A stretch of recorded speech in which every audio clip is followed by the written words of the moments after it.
10 लाख फिलिस्तीनी खतरे में हैं। सलाम, नमस्ते, सत श्री अकाल। मैं हूं रज़ा और आप देख रहे हैं रज़ाग्राफी की Middle East special report. 10 lakh फिलिस्तीनियों को गाज़ा और फिलिस्तीन से निकालकर अमेरिका और इजराइल तैयारी में हैं कि 10 लाख फिलिस्तीनियों को निकाल के लीबिया भेज दिया जाए।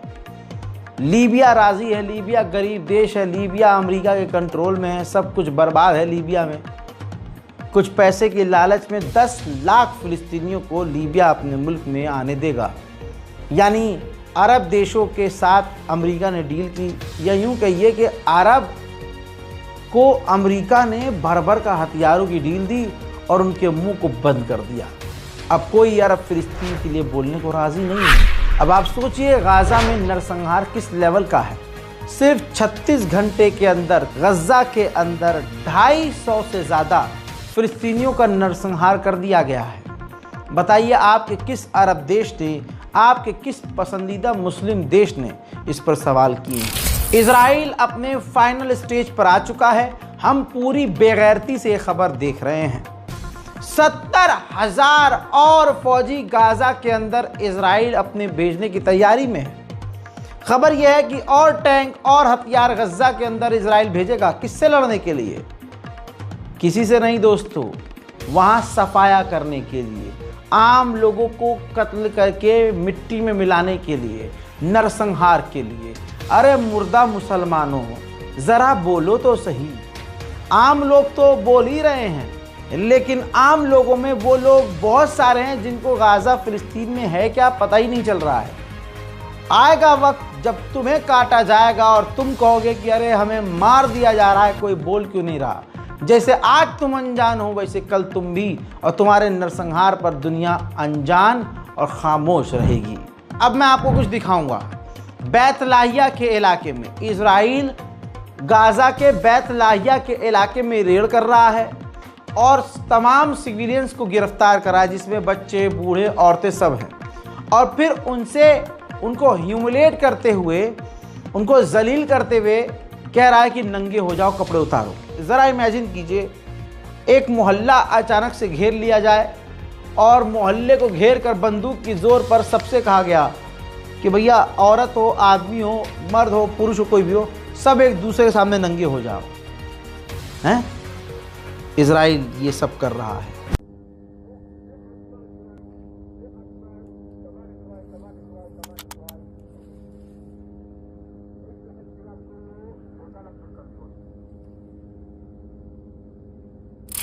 अल्लाह अकबर। इसी के साथ ये तस्वीर देखिए, इंडोनेशियन हॉस्पिटल के ऊपर बिल्कुल करीब, इंडोनेशियन हॉस्पिटल के बिल्कुल करीब इजराइल ने खतरनाक बमबारी की है। वहीं बड़ी खबर यह आ रही है कि अमेरिका इजराइल पर दबाव नहीं बनवाएगा और न बनाएगा गाज़ा की जंग खत्म करने के लिए। यूरोपियन हॉस्पिटल के बेहद करीब इजराइल ने बमबारी की, जिसके बाद एक्सक्लूसिव तस्वीर सामने आई है। यूरोपियन अस्पताल ने वहां आम लोगों के लिए काम काज करना बंद कर दिया है। गिने चुने चंद हॉस्पिटल काम कर रहे थे। इजराइल की खतरनाक बमबारी के बाद उस अस्पताल ने पूरी तरह से काम बंद कर दिया है। गज़ा के अंदर अब जो वो ग्रुप चलते थे रेस्क्यू वाले, वो है ही नहीं। बिना रेस्क्यू ऑपरेशन, बिना किसी बिल्डोज़र की मदद से, किसी भी चीज़ की मदद के बिना, अब मलबे में, तस्वीर देखिए, मलबे में अपने परिजनों को लोग ढूंढ रहे हैं। हम सुन कर थक गए कि इजराइल ने आज ये किया, इजराइल ने ये किया, गाज़ा में ये हुआ। लेकिन गाज़ा के लोग जो पहले से थक चुके हैं ये सब लाशें उठा कर, लेकिन उनके पास ऑप्शन नहीं है कि वो इस चीज़ से बच सकें। हमारे पास ऑप्शन है, हम अपना चैनल चेंज कर देते हैं, हमें खबर नहीं सुननी। हजरात, गाज़ा और फ़िलिस्तीन की मदद के लिए आगे आइए, इस बारकोड का इस्तेमाल कीजिए और गाज़ा को अगर मदद देना चाहते हैं तो इस बारकोड के ज़रिए फ़िलिस्तीन एम्बेसी तक मदद पहुंचाइए। अगर ये बारकोड काम नहीं कर रहा है तो नीचे अकाउंट डिटेल दिया है, आप डायरेक्ट अकाउंट में भी ट्रांसफ़र करके गाज़ा और फ़िलिस्तीन की मदद के लिए जो भी आपके दिमाग में, नियत में है, वो कर सकते हैं। कुछ नहीं कर सकते तो सबसे बड़ी चीज़ है दुआ। दुआ कीजिए कि गाज़ा में मुसलमानों का नरसंहार बंद हो और इजराइल बर्बाद हो। एक फ़िलिस्तीनी सपोर्टर अमेरिका की यूनिवर्सिटी में अपने डिप्लोमा कंप्लीट होने के बाद स्पीच देता है और स्पीच देते हुए वो फ़िलिस्तीन को सपोर्ट करते हुए कहता है कि इज़राइल फ़िलिस्तीनियों का कत्लेआम कर रहा है। उसका बस ये क्या कहना था कि यूनिवर्सिटी ने उसका डिप्लोमा बाद में रोक दिया है। आज जो भी सच बोलेगा उसको सच बोलने की कीमत चुकानी पड़ेगी। देखिए, I've been freaking out a lot about this speech, honestly. And as I search my heart today in addressing you all, my moral and political commitments guide me to say that the only thing that is appropriate to say in this time and to a group this large is a recognition of the atrocities currently happening in Palestine.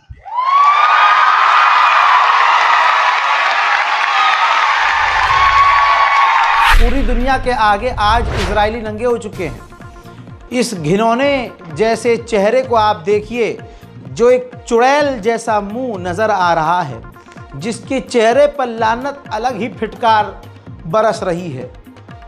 इस Israeli महिला ने parliament में कहा कि Gaza के अंदर कोई innocent नहीं है, कोई इंसान नहीं है, वहाँ तक बच्चे भी इंसान नहीं है, हमें बच्चों को भी काट देना चाहिए, मार देना चाहिए। दुनिया जो बड़ी ईमानदार और बड़ी इंसानियत से वफादारी करने वाली बनती है, ये सब गद्दार हैं, ये सब धोखेबाज हैं। फ़िलिस्तीन अथॉरिटी, महमूद अब्बास की सरकार भी इजराइल के ही नक्श कदम पर चल रही है।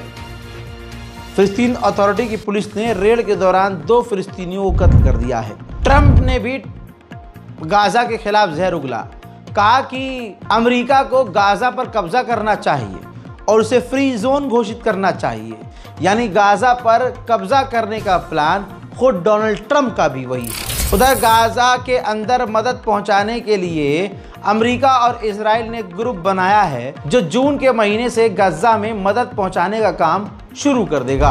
उधर इजराइल ने गाज़ा के 35% इलाके पर 35% एरिया पर कब्जा करके मतलब कब्जा तो ज़्यादा किया है, लेकिन 35% एरिया तो इजराइल ने बफर जोन घोषित किया है। यानी गाज़ा के ही 35% इलाके को इजराइल ने बॉर्डर घोषित कर दिया है। उधर इजराइल के फाइनेंस मिनिस्टर ने अपनी औकात और अपना घटियापन दुनिया के सामने दिखाया है और ये लिखा है कि जैसे हमने गाज़ा को बर्बाद किया, गाज़ा में सब कुछ मिटा दिया, वैसे ही हमें वेस्ट बैंक में कत्लेआम करना चाहिए, वहाँ लोगों को मिटा देना चाहिए, वैसा ही हमें फ़िलिस्तीन में करना चाहिए। अज़रबैजान इजराइल का पेशाब पीने की पूरी तैयारी में है। अज़रबैजान ने इजराइल को मान्यता पहले ही दे दी थी, लेकिन खबर यह है कि अब अज़रबैजान इजराइल के साथ आधिकारिक तौर से डील करके अब्राहम अकॉर्ड में आकर इजराइल से डील यानी दोस्ती करने वाला है। आज के दौर में सबसे मुश्किल काम है सच बोलना। मिडिल ईस्ट आई ने रिपोर्ट पेश की थी, जिसको मैंने कोट करते बताया था कि गाज़ा के अंदर जो मदद गिरा रहा है और ज़मीनी रास्ते से जो मदद भेज रहा है, उसमें वो पैसे कमा रहा है। $10 लाख रुपए एक ट्रक के आसमान से मदद गिराने पर वो पैसे, अच्छा अमेरिका उसे अलाउ भी कर देता है, क्योंकि जॉर्डन मदद को और मदद गिराने को बिजनेस की तरह इस्तेमाल कर रहा है। मान लीजिए 100 रुपये का सामान मुझे गिराना है, उसके लिए दुनिया से मैं 500 चार्ज करूंगा। भाई 500 रुपये दोगे तो 100 रुपये का सामान मैं गाज़ा में गिराऊंगा। तो जब ये खुलासा हुआ तो जॉर्डन की सरकार नंगी हो गई। फिर जॉर्डन की सरकार कुछ उखाड़ तो ना पाई, क्योंकि सच तो सामने आ गया था। तो जॉर्डन की गवर्नमेंट ने अपने मुल्क में मिडिल ईस्ट आई जो न्यूज़ पोर्टल है उसको बैन कर दिया। अब गाज़ा के अंदर जो मदद दी जाएगी, बांटी जाएगी, अमेरिका और इजराइल की कंपनी मिलकर जो ये काम करने वाली है, तो उसके लिए आर्टिफिशियल इंटेलिजेंस फेस रिकग्नाइजेशन का इस्तेमाल किया जाएगा। यानी अगर किसी को आधा किलो चावल भी दिया जाएगा ना, तो उसका फेस पढ़ा जाएगा, उसकी फेशियल आइडेंटिफिकेशन चेक की जाएगी और उनकी डिटेल चेक करके उनको मदद दी जाएगी। उधर जर्मनी की पुलिस, ये तस्वीर देखिए, जर्मनी की पुलिस ने आज तक किसी आतंकवादियों को ऐसे गिरफ्तार नहीं किया होगा जैसे फ़िलिस्तीन के समर्थन में रैली करने वाले लोगों को गिरफ्तार कर रही है जर्मनी की पुलिस। उधर इजराइल के विदेश मंत्री ने पूरा नंगा होकर कहा है कि गाजा के अंदर कोई भुखमरी नहीं है। इंटरनेशनल मीडिया में पूरी दुनिया के सामने किस लेवल पर सूट बूट टाई पहनकर झूठ बोला जाता है, अभी तक हम ये मोदी को ही देख रहे थे, लेकिन आज देखिए कि मोदी से 50 गुना आगे ये इजराइल है। देखिए, no famine in Gaza Strip. It is simply not true. Speaking about today, this is the current situation, and we are monitoring the situation all the time to see whether something must be changed or not. Secondly, and it is another principle in international law, the aid cannot feed the war machine or the... British minister of defence, बरतानिया के defence में काम करने वाले अधिकारी ने कबूल कर लिया है कि हाँ, इजराइल की मदद के लिए हमने गाजा और फिलिस्तीन में जासूसी जहाज उड़ाकर इजराइल और अमेरिका की मदद की है। सुनिए। The UK stood with Israel, with the RAF conducting surveillance flights over the eastern Mediterranean in support of hostage rescue efforts. अल्लाह अकबर। अब ये तीनों आप जो देख रहे हैं व्यक्तियों को, इजराइल की जेल में ये तीनों फिलिस्तीनी आखिरकार टॉर्चर होते होते मारे गए हैं। गाजा के दर्द को हम क्या समझेंगे? अल्लाह उन पर अजाब नाजिल करे जिन्होंने गाजा का मजाक उड़ाया है। अल्लाह उन पर भी अजाब नाजिल करे जो गाजा को भूल गए हैं और गज़ा में हैवान बन गए हैं, गज़ा के मामले में नंगे हो गए हैं। ज़रा उस दर्द को समझिए कि एक छोटा सा बच्चा इजराइल की बमबारी में जिसके बाप की मौत हो गई है, अब उसका बाप नहीं मिल रहा है और वो अपने बाप, अपने वालिद को तलाश कर रहा है।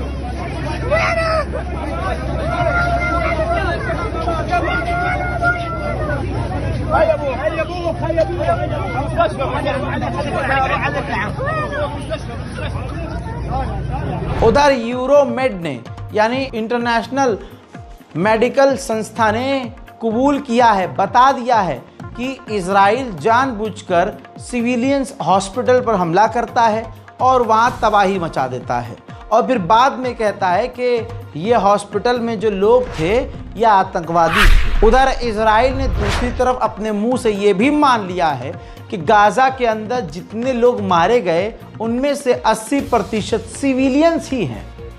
नरसंहार भी कर रहा है, झूठ भी बोल रहा है, अपने मुंह से पाप को कबूल भी कर रहा है, लेकिन किसी मुस्लिम देश की इतनी औकात नहीं कि इजराइल का गरीबान पकड़ सके। पूरी दुनिया इस बात को याद रखिए, 169 मिलियन डॉलर के हथियार बरतानिया अपने ही दम पर इजराइल को दे चुका है।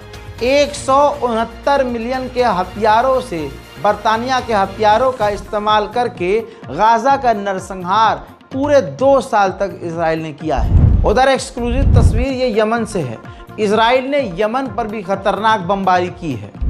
यमन के लीडरों को धमकी डिफेंस मिनिस्टर ने दी है, इजराइल ने धमकी दी है, कहा है कि जिस तरह से हमने बड़े बड़े अपने दुश्मनों के लीडर्स को असैसिनेट किया है, जैसे ईरान के अंदर तेहरान में इस्माइल हानिया, ऐसे ही इस्माइल हानिया के साथ साथ यहिया अंसनवार, ऐसे ही हमने हसन नसरुल्लाह और न जाने कितने लीडरों को असैसिनेट किया है, वैसे ही हम हुथीस के लीडर अब्दुल मलिक हुथीस को कत्ल कर देंगे। उधर इजराइल तैयारी कर रहा है कि यमन के नेवर यानी यमन के हुथीस के नेवी जो फोर्स है उसको ब्लॉक किया जाएगा और फिर उस पर हमला किया जाएगा।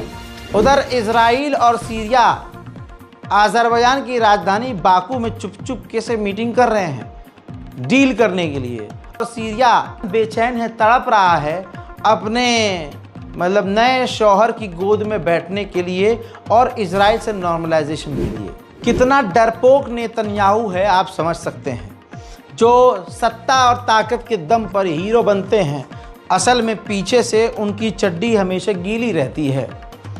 पॉप फ्रांसिस जो उनकी जगह पर नए पॉप बनेंगे, उनका जो शपथ समारोह टाइप में जो प्रोग्राम है उसमें दुनिया भर के बड़े बड़े लीडर शामिल होंगे। नेतन्याहू को भी इनवाइट किया गया था, लेकिन नेतन्याहू ने पैंट में हक दिया। नेतन्याहू अब शामिल नहीं हो रहा है, डर के मारे कि कहीं ऐसा ना हो कि आईसीसी के अरेस्ट वारंट के चलते हुए मुझे गिरफ्तार कर लिया जाए। लेकिन कई देशों ने यकीन दिलाया है कि आपको गिरफ्तार नहीं किया जाएगा, आप आइए, लेकिन फट्टू नेतन्याहू नहीं जाएगा। हमास बेवकूफ़ है या अल्लाह जाने क्या है, जबकि सबको पता है कि ऐसा कोई सगा नहीं जिसे अमेरिका ने ठगा नहीं, लेकिन फिर भी हमास इन पर भरोसा कर लेता है। ज़रा इस रिपोर्ट को पढ़ लीजिए। हमास ने कहा कि मिडिल ईस्ट का जो एनवॉय है डोनाल्ड ट्रंप का, उसने वादा किया था कि अगर आप अलेक्जेंडर को रिहा कर दोगे, अमेरिकी नागरिक को आप रिहा कर दोगे, तो हम आपके मुल्क गज़ा के अंदर मदद आने देंगे। लेकिन ऐसा नहीं हुआ, हमारे यहाँ मदद नहीं भेजी गई और हमसे धोखा किया गया। उधर चाइना ने यूएन के अंदर 2 स्टेट सॉल्यूशन की मांग की। जहां सारी दुनिया खामोश है, एक गैर मुस्लिम देश भी गज़ा के लिए बोल रहा है। उधर तस्वीर देखिए, वेस्ट बैंक के फिलिस्तीनियों के मकानों में इजराइल आग लगा रहा है। दोस्तों, यूरोप में स्विट्जरलैंड में एक शो के दौरान जब इजरायली सिंगर गाना गा रही है, ये तस्वीर देखिए, तो उसके लाइव शो के दौरान फिलिस्तीन के झंडे को लहराया गया और पूरे इजराइल को फिलिस्तीन का झंडा दिखाकर नंगा किया गया। कई सारे अमेरिकी कांग्रेस सेनेटर ने ही डोनाल्ड ट्रंप पर प्रेशर बनाया है कि आप नेतन्याहू को दबाओ, डराओ, धमकाओ, कुछ भी करो, लेकिन गाजा के अंदर ह्यूमैनिटेरियन मदद जाने दो। जहां मुस्लिम देश कपड़ा उतार उतार कर अरब की गोद में बैठ रहे हैं और इजराइल की गोद में अरब बैठ रहा है, वहाँ एक नॉन मुस्लिम देश स्पेन ने कहा है कि हम नरसंहार करने वाले, कत्लेआम करने वाले, मासूमों को कत्ल करने वालों के साथ बिजनेस नहीं करते। También le puntualizo una cosa, señor Rufián. Nosotros no comerciamos con un Estado genocida. No lo hacemos, señoría. Y creo que el otro día, desde esta tribuna, explicité precisamente de qué estábamos hablando, cuando se hablaba de algunas cosas que no se ajustan a la verdad. Y finalmente, señoría, hombre, decir que nosotros hemos estado con un silencio cómplice ante los ataques, perdone que lo diga, llevamos sufriendo los 7 años. उधर मेरे दोस्तों, France के राष्ट्रपति Emmanuel Macron ने कहा कि Gaza का हाल ऐसा है जो बर्दाश्त के काबिल नहीं है, बिल्कुल असहनीय है। मैं डोनाल्ड ट्रंप और नेतन्याहू से गाजा के हालात के बारे में खुद में बात करूंगा। उधर फ्रांस ने यह भी ऐलान किया है कि जून के महीने में मिडिल ईस्ट में किसी न किसी देश में जो है प्रोग्राम किया जाएगा, मीटिंग की जाएगी, जिसका मकसद होगा 2 स्टेट सॉल्यूशन। उधर तस्वीर देखिए, सेटलर्स, इजरायली सेटलर्स ने फिलिस्तीनियों की गाड़ियों में आग लगा दी है। दर्जनों सैकड़ों फिलिस्तीनियों की गाड़ी जल जल कर धुआं धुआं हो गई है। सऊदी अरब को अमेरिका F-35 जेट देने के लिए तैयार है, बात हो चुकी है। ऐसे में इजराइल के ऑफिशियल्स डर गए हैं और कहा है कि ये काफ़ी चिंता का व्यक्त है कि अरब मुस्लिम देशों को जिस तरह से डोनाल्ड ट्रंप फाइटर जेट दे रहे हैं। उधर इजराइल पूरी तरह से डर गया है। इजराइल, रिपोर्ट देखिए, इजराइल के टॉप अधिकारियों ने ये कहा है कि हमें अमेरिका को और बहुत कुछ ऑफर करना पड़ेगा, पैसा देना पड़ेगा, उसको कमा कर देना पड़ेगा, खुश करना पड़ेगा, क्योंकि अमेरिका अब अरब देशों की तरफ ज़्यादा करीब हो रहा है, जो इजराइल के लिए खबर अच्छी नहीं है। उधर मेरे दोस्तों, 3 बड़े बड़े देश, जिसमें से सऊदी अरब और कतर तो है ही, इन 2-3 बड़े देशों से डोनाल्ड ट्रंप ने वादा ले लिया है। अब ये 2-3 अरब देश, सिर्फ 2-3 अरब देश मिलकर ही $2 ट्रिलियन अमेरिका में पैसा इन्वेस्ट करेंगे। ये खबर भी इजराइल को हजम नहीं हो रही। कतर के प्रधानमंत्री ने इजराइल को आड़े हाथ लेते हुए कह दिया है, फॉक्स न्यूज़ ने कवर किया है और बवाल हो गया है, क्योंकि कतर और इजराइल जो हैं टकराते नहीं हैं, कतर खामोशी रहता है। लेकिन इस बार कतर के प्रधानमंत्री ने कहा कि तुम एक हमास के चक्कर में 70 सिविलियंस को मार दो और कहो कि हमने एक हमास के आतंकवादी को मारा है।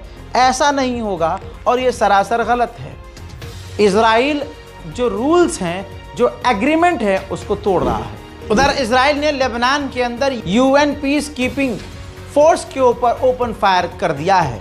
हजरात, आइए किस तरह से आतंकवाद को और आतंकवादी को अगर अमेरिका चाहे तो जीरो से हीरो बना सकता है। जरा इसको देखिए, आईएसआईएस का जो लीडर था, आतंकी था, आपको लाल घेरे के अंदर नजर आ रहा है जोलानी। ध्यान से देखिए, पूरी स्क्रीन पर इसलिए दिखा रहा हूं। जो आज मुसलमान जोलानी के समर्थन में हैं, दोस्तों उन मुसलमानों से भी आपको बच के रहना होगा। अगर ये जोलानी के समर्थन में हैं लोग, तो आप याद रखिए ऐसे लोग आपको भी नुकसान पहुंचाएंगे। ये लाल घेरे के अंदर जोलानी है और पीछे आईएसआईएस का झंडा है।